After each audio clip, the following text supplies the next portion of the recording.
Wala tong tanggihan, ha? Pangatong turn down mo na to sa akin kung sakali. Oo nga po, sir. Thank you. So, kaya...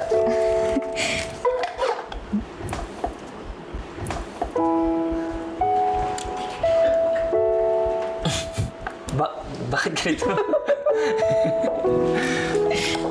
Ikaw, ano ba yung verdict mo? Parang tunog masarap lang. Okay na siya. Pwede na.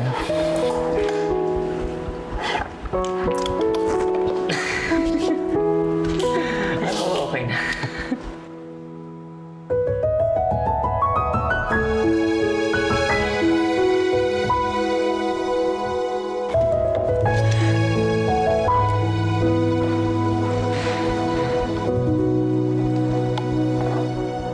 Do you know anybody in the office named Stephanie? Yes po, Ama. Si Steffi po. Do you know her? Yes po, Ama. Close ba sila ni Anton? Somehow. Yes po. Mukhang magiging problema sa atin yung babaeng yan. Kasi ginugulo niya ang buhay ng kapatid mo. At di ba dapat si Anton at si Jade ang magkatuluyan? Pero merong solution na pwedeng gawin dyan. Mabuti pa nga, Ama. Tingin ko kailangan mo na din kausapin si Anton. Eh ano naman ang sasabihin ko sa kanya na hindi na niya alam? Merong mas effective na solution para dyan. Palalayasin ko sa Gold Quest ang Steffi na yan.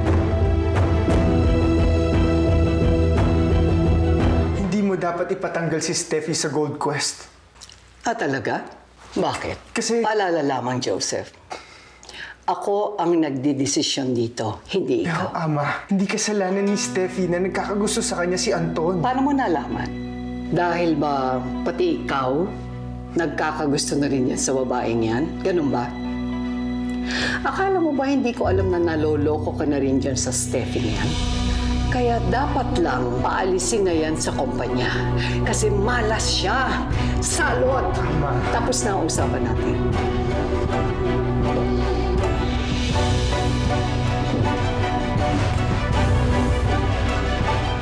Ngayong naririto na kayong lahat, I want to make an important announcement. We will now make the Anton Jade engagement official and make known to the public. Ama? Ipaalam na natin sa lahat ng tao na ikaw at si Jade ay para sa isa't isa lamang at wala nang iba.